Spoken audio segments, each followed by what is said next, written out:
So I'm going to ask Joyce and Linda to just talk to us a little bit about how they feel the exhibition is working between their works. Maybe we'll start off with Linda as the guest.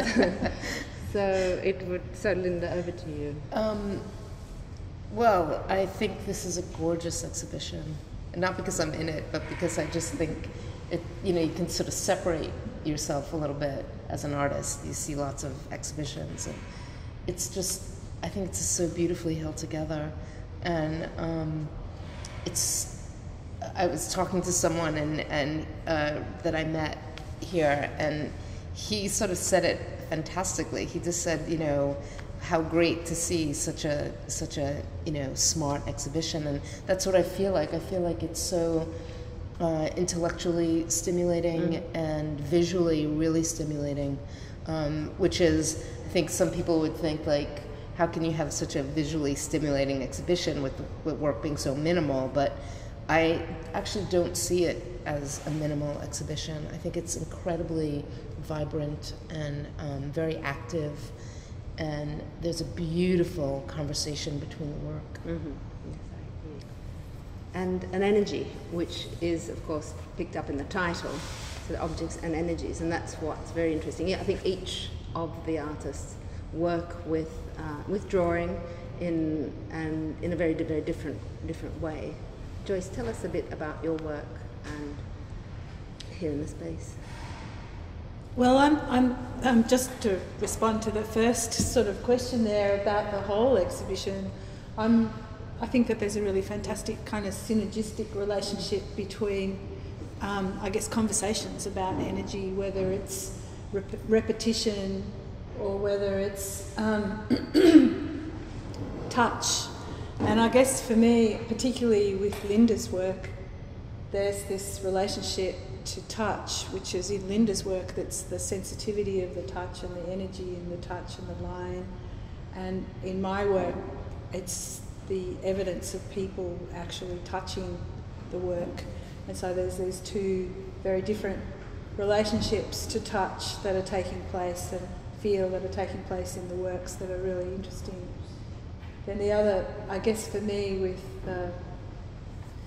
is that question about the formalist aspects of the work. And I guess we all know that formalism and repetition has got energy, but I guess, again, there's a kind of literalisation in my work of that energetic relationship where the structures or the lights, just for example, the line sections these are the collectors, these are the capacitors in the drawings. The drawings are consisting of kind of antennas, which are loop antennas, and then the line sections of it, or the more graphic sections of it, are storage units, so that energy is actually being collected on the glass in them. And so there's a kind of strange, so there's sort of these two different kind of the formal relationship and then the touch relationship taking place on both sides for me. So I feel particularly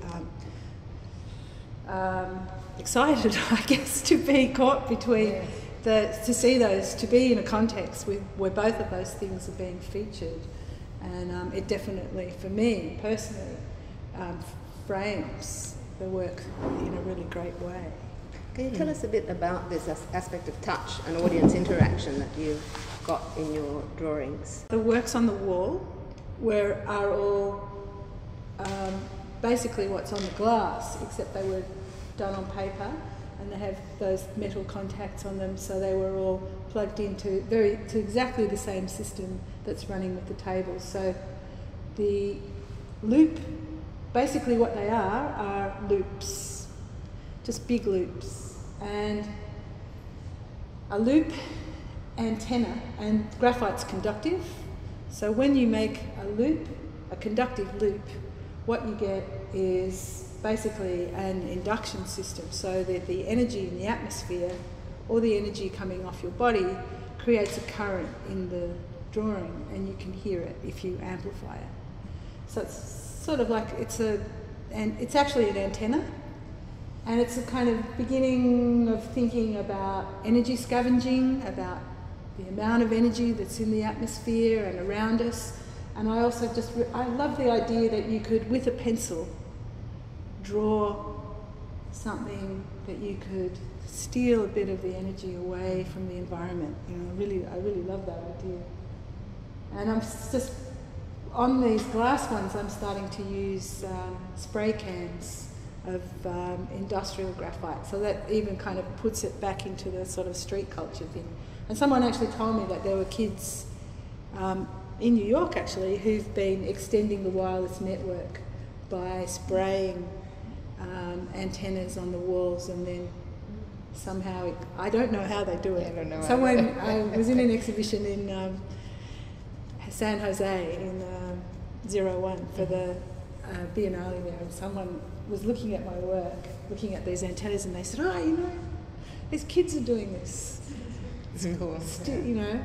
So yeah, so I think as we kind of energise the electromagnetic environment that we live in, with mobile phones, with electricity and everything, we get a lot of spillage, and it's really curious to sort of go back to the simplicity of a pencil and a drawing is as a mechanism for stealing the excess, I guess. So Joyce's work is very broad in that way, because it has sound, and I'm afraid we've turned it off now because there's a bit of an echo, but we hear these low frequency energy in the environment that her works are, and to use her term, scavenging from the environment.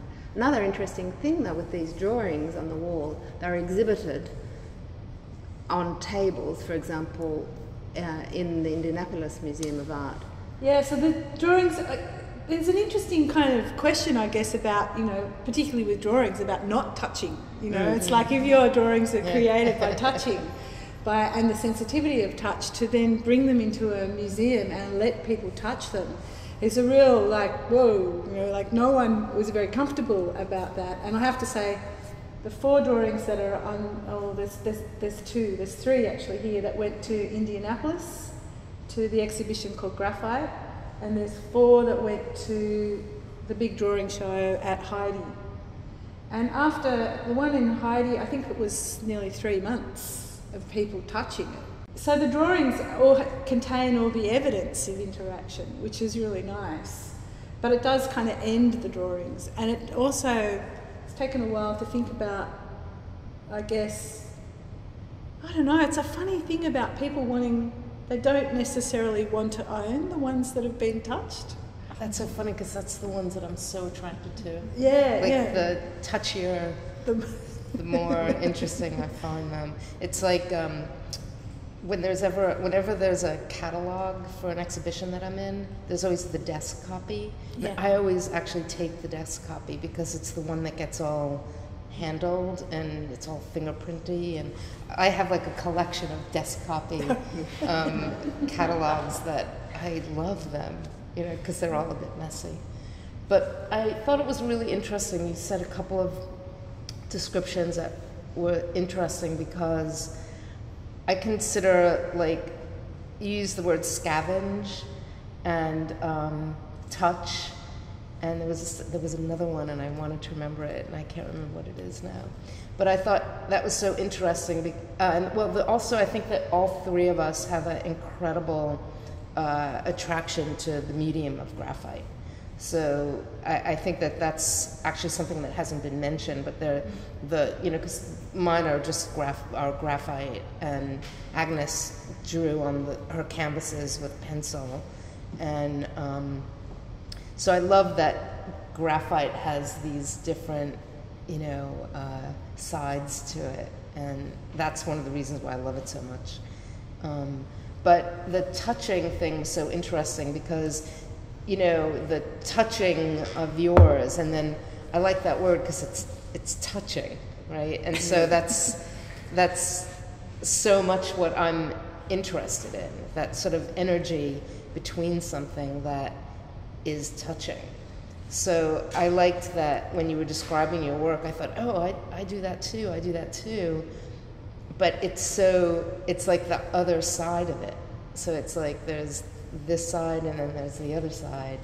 And that's one of the things that happens in this exhibition, which I think is so interesting, because everything kind of mirrors each other, but then does, like, our work does that thing like magnets. So I was always fascinated by the magnet thing when I was a kid, where you could have two magnets and you try to put them together, and no matter what, they wouldn't go together, and then in the simple act of just turning it around, they were just attached to each other. And in a way, I feel like that's what happens at different moments in this exhibition with all the artists' work. You know, they touch each other, they mirror each other, they have this sort of like, you know, that energy where somebody will say, well, what does this and that have to do together, right? So it's that energy.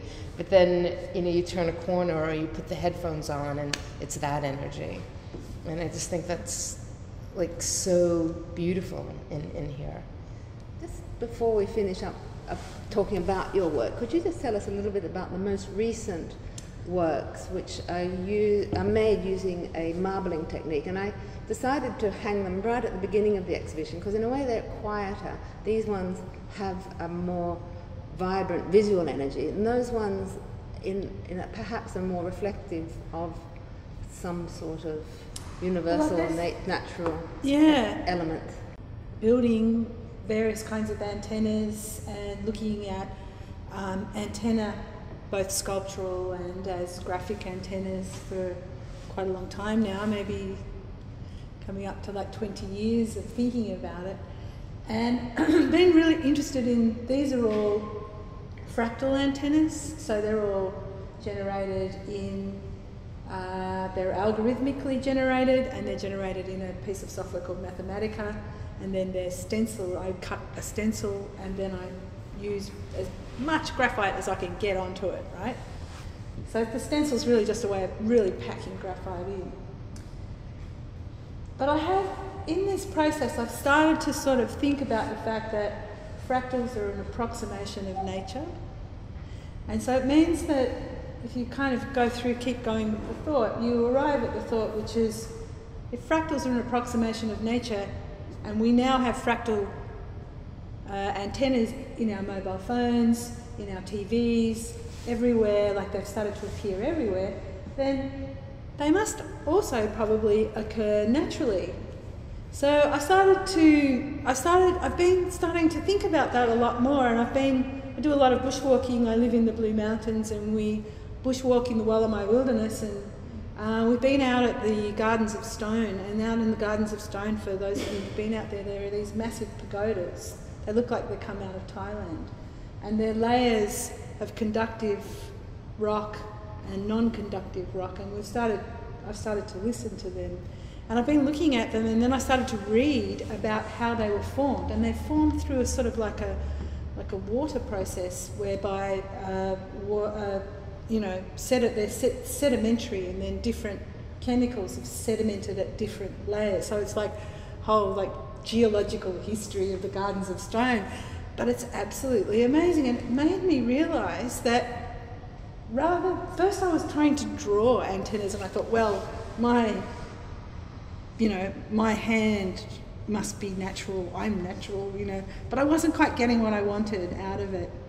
And then I realised that it was a water process that was forming in the geology in the Gardens of Stone, that was forming what, to me, start to look really like these antennas.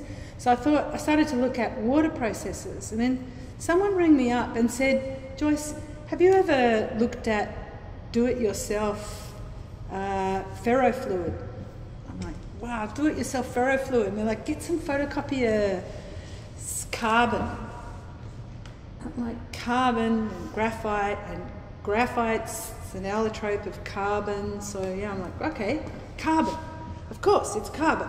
And so I go and get this carbon from a photocopier machine, and I started to experiment with it, and now I've started to look at the Japanese ink technique, which is the suminagashi, where you float ink on water.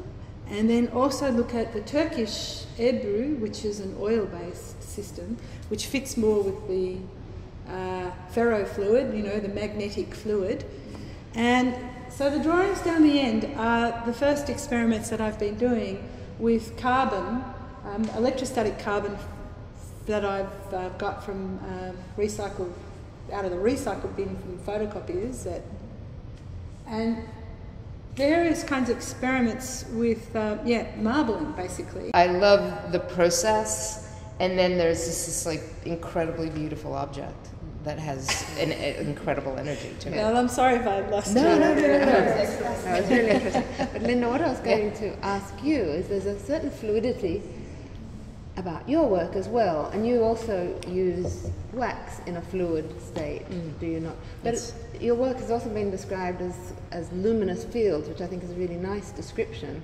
This piece feels, when you look at it from one end, feels very luminous, and picking up the light from this gallery, you get an incredible sense of almost landscape or airscape or skyscape. Can you tell us a little bit about your two works, but also the photographs that you have in the exhibition?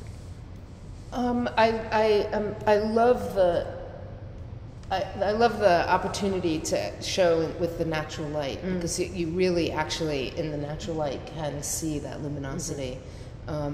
And like all the things that kind of happen, they're kind of more like, they're like a result of a journey.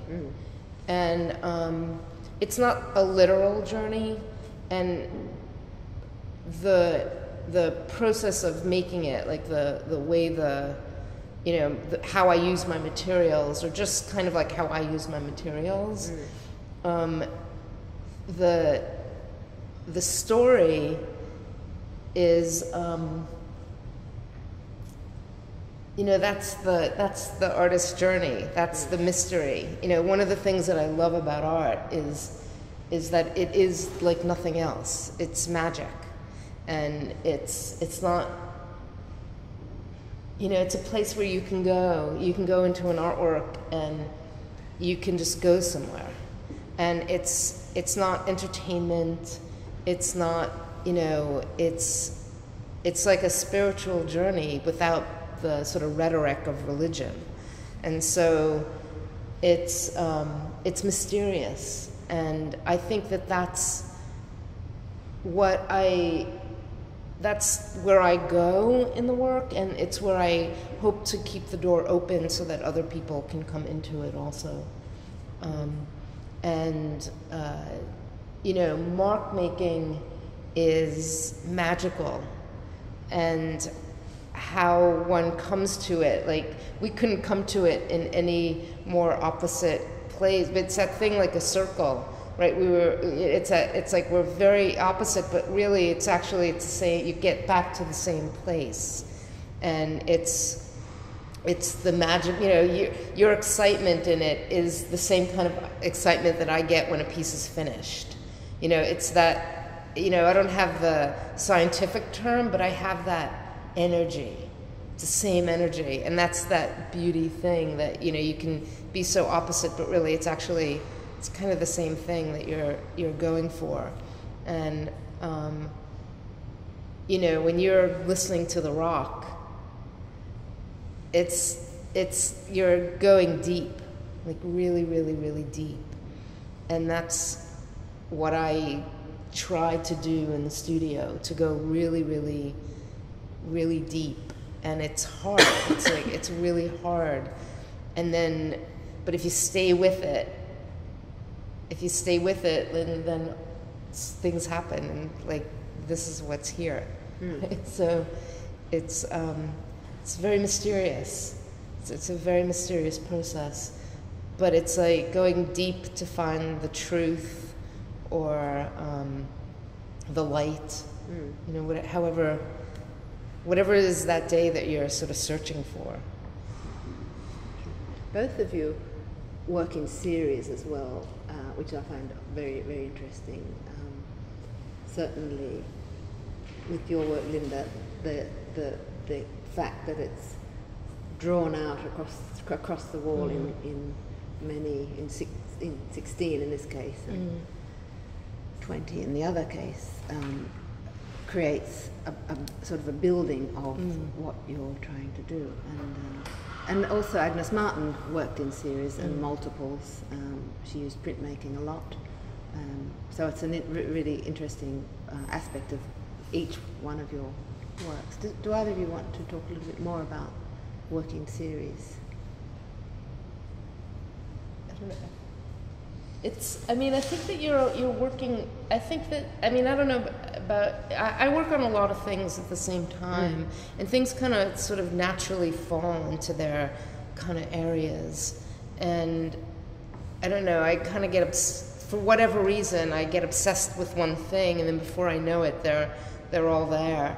This is a little more unusual for my work. It was, the paper was a gift from another artist, from another project, and it's not the normal paper I work on, and I kind of just wanted to keep it together.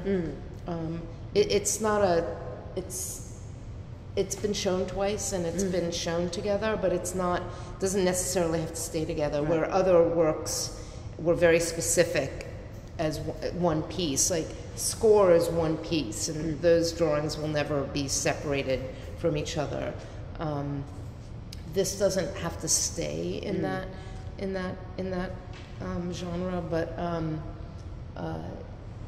I think that things kind of, I don't know, have you ever I do a lot of cooking, and then there are some months when you're just like, you try like every Moroccan recipe that it's just like a taste that you can't get enough of in a way, and then for whatever reason you're like, oh, now I'm eating somewhere else now, It's a little bit like that. You get obsessed with something and you don't even know why. It's just like a craving kind of thing, and it's just what's occupying my time in that moment.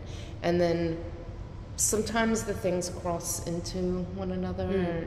Sometimes a sculpture will happen, and it's just kind of it's that thing you have to sort of be very, very aware in the studio of what. We keep using the same word, but I guess there's a reason. Like you have to be very aware of where your energy is and really go with that. For me, anyway. Yeah, I think for me it's it's been I think because you're actually looking at a couple, 3 different series of works here. They've been real explorations of slightly different approaches. So, for example, the work on the tables,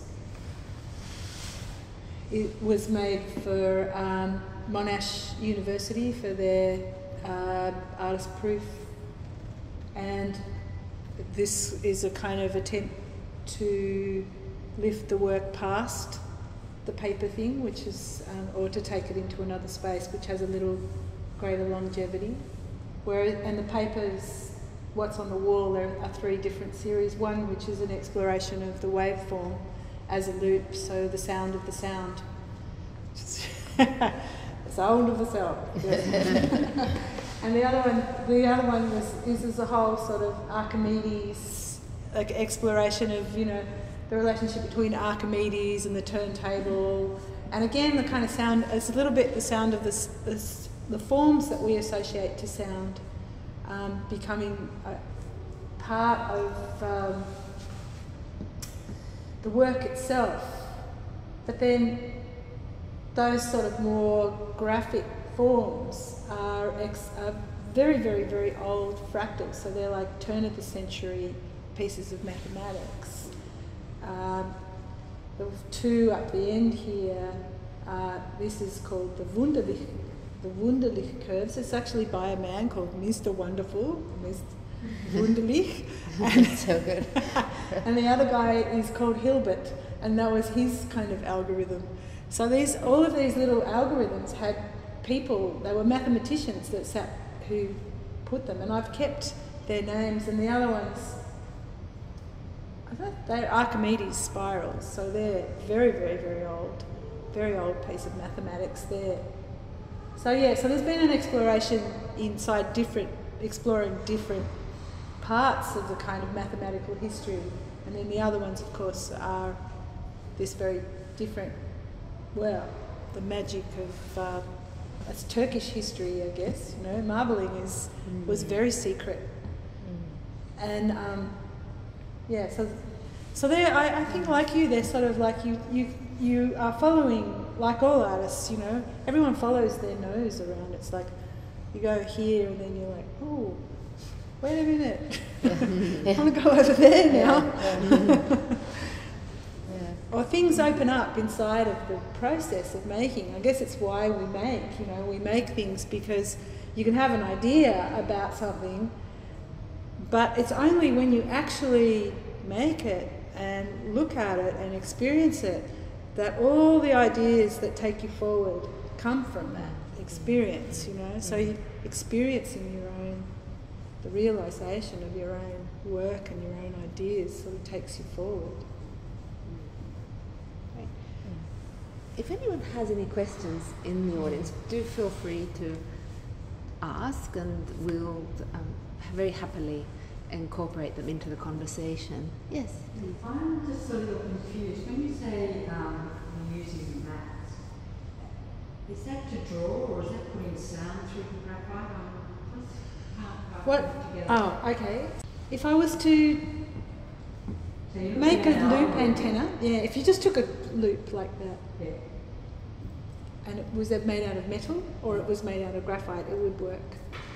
But the longer the loop, the more likely it is to be down in the frequency range that we can hear. And I'm sorry, I'm going to probably bamboozle you a little bit further, but the electromagnetic spectrum begins at extremely low frequency, the ELF, it goes sort of ELF, VLF, the very low frequency, you know, UHF, high frequency, ultra high frequency, then it goes to light, and it goes to X-rays, and it's sort of, you know, it's this fantastic spectrum of the electromagnetic spectrum. It's huge. Whatever takes place in the VLF part of the electromagnetic spectrum, you can hear by just plugging into a microphone input, because it's the right frequency range. To hear other things, like I can tell you that this is an oscillator and it's oscillating at 9 megahertz, but you can't hear it unless you plugged a radio scanner in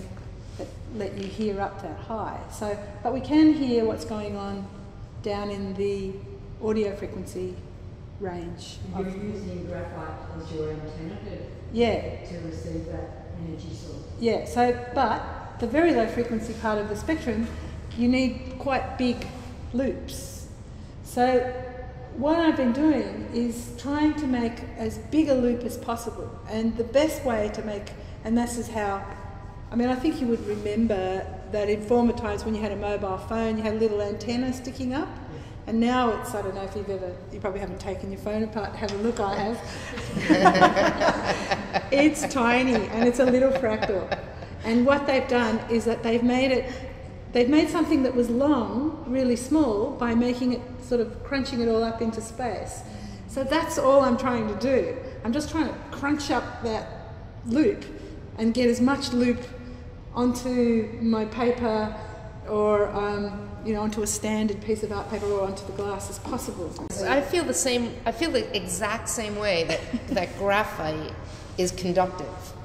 I feel the exact same way. It's like, but our energy is our fascination, like where our energy comes from, are from just different frequencies, right? Yeah. But we both believe so passionately about the same thing. Well, it's interesting that all those words you just use have like double meanings. Right, exactly. Yeah. Well, that's what I was saying earlier. Yeah, that frequency it's the same. It's the same thing. You know, like the emotional, exactly. Scientific, but both produce drawings and both allow us to experience in a different way. And Agnes as well. Like she's like obsessed with a rhythm. Yeah, and I mean, if you look now, if you look at sort of electronic circuitry, there's such extraordinary abstraction going on inside it, and that now that it's all gone graphic, and now that we're seeing graphene, this single layer of graphite, that so 3 years ago, two Russian scientists won the Nobel Prize for using a piece of sticky tape and pulling off a single layer of graphite. It's called graphene, and now they're looking at technological development based around graphene that will replace silicon, because silicon's very environmentally problematic to produce, and graphite's naturally occurring. So they're doing an enormous amount of work, and it will change the size of our electronics quite dramatically. But how weird that it was a sticky tape and a pencil that they won the Nobel Prize with. So good. It's awesome. So the lo-fi, hi-fi, it's the lo-fi, and I think it's with Agnes's work as well.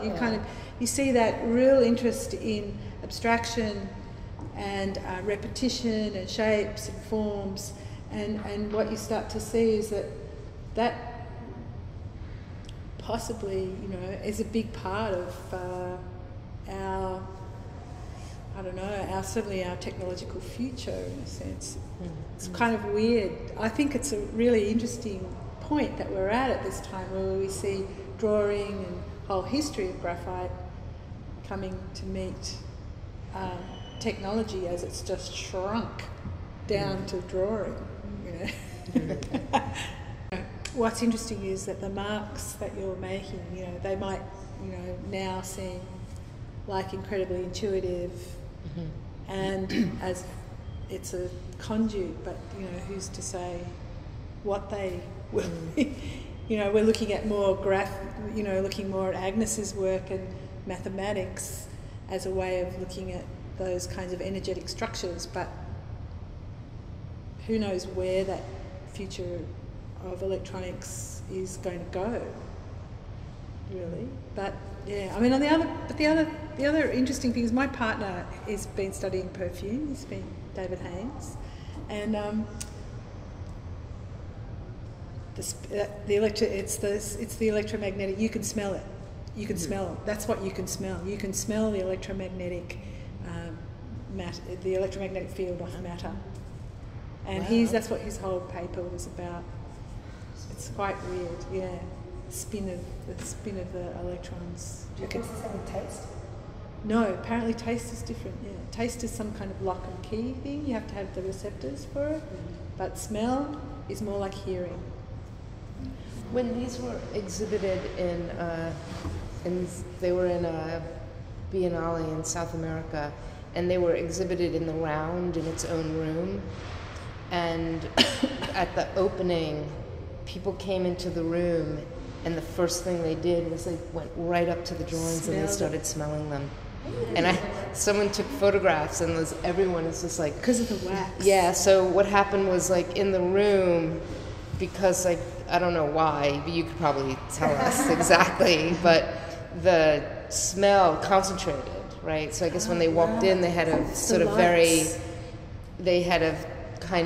I don't know, people were just compelled to go up. And it's funny because I've had the experience where people are compelled to touch them.